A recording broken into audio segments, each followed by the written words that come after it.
Top five big mistakes that people make when they're first investing in SCHD as well as the broader market coming up right now. But before we start, remember to leave a like and subscribe. And so here we go. When investing in SCHD, people often make some really common mistakes that can impact their overall performance or in their investment returns in and of itself. I have made mistakes. Every investor, of course, has made mistakes in the past, potentially when they first get going investing in ETFs, as well as the broader stock market in and of itself. Chasing high yields. Okay, it's a big mistake. Investors often get excited by SCHD's dividend, and they may buy the ETF based on that alone, but you also have to take a look at the growth too of SCHD where they have that growth, okay?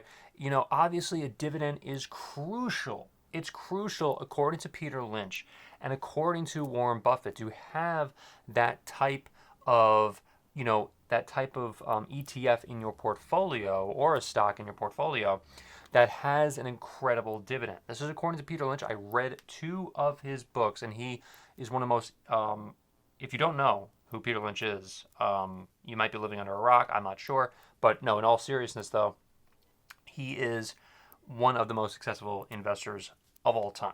He ran the Magellan Fund in Fidelity, and he knows what he's talking about. He is like that type of name with Warren Buffett.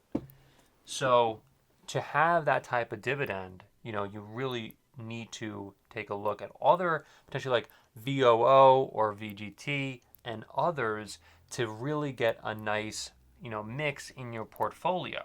Number two, neglecting to diversify beyond SCHD, which is exactly what I was just talking about. So the big mistake that some investors may become overly concentrated in SCHD, thinking that alone is enough for a balanced portfolio.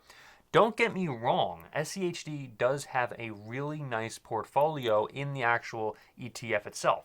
SCHD is like not just one company. It's a bunch of companies all together that pay really nice dividends, and they pass those earnings on to you. So number three is ignoring tax implications. Now, mistake, some investors don't fully understand tax implications of dividend income, especially if they hold SCHD in a taxable account. So if you wanted a retirement account, if you knew for a fact that like if someone was going to like hold these types of ETFs or their portfolio for a ridiculous amount of time, like over 59 for retirement, then you really should look potentially into a retirement account, of course.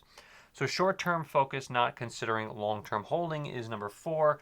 A big mistake, some investors treat SCHD like a short-term trading vehicle, buying and selling frequently based on short-term market movements. Now, don't get me wrong, every single investor, well, I actually wouldn't even call them investors. I would actually call them traders at this point. So there's a big difference between investing and trading.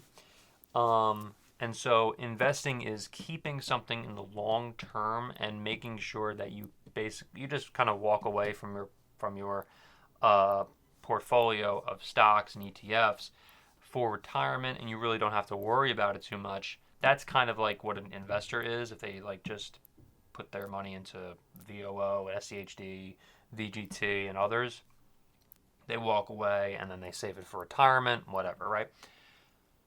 Short-term focus, though, I mean, there could also be people who, like just are very scared to invest, or people who just want to pull their money out right away, which may be something that you may want to not do. I don't know.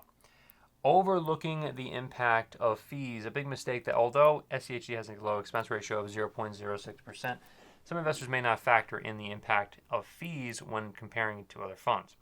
So why it's a problem, while SCHD's fees are low, even small fees, I should say, can add up over time, especially for large portfolios. If you don't pay attention to the fees, you might unintentionally lose a higher cost option, which reduces your overall returns.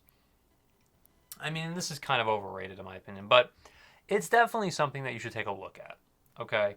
Because there are mutual funds that they pay a crazy, like you have to pay the fee for certain mutual funds to invest in, whatever that mutual fund is. I mean, I don't really have an example off the top of my head, but there are mutual funds that do that.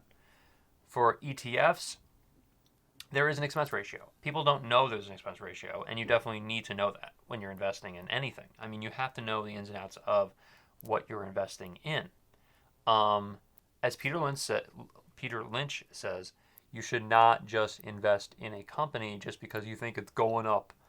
You gotta just go into whatever you're investing in, stocks, bonds, whatever, and take a look and make sure that this is a good ETF or a good,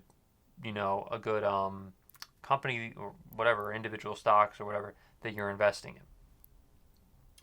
So there you go. Thank you for watching, and I'll see you in the next one.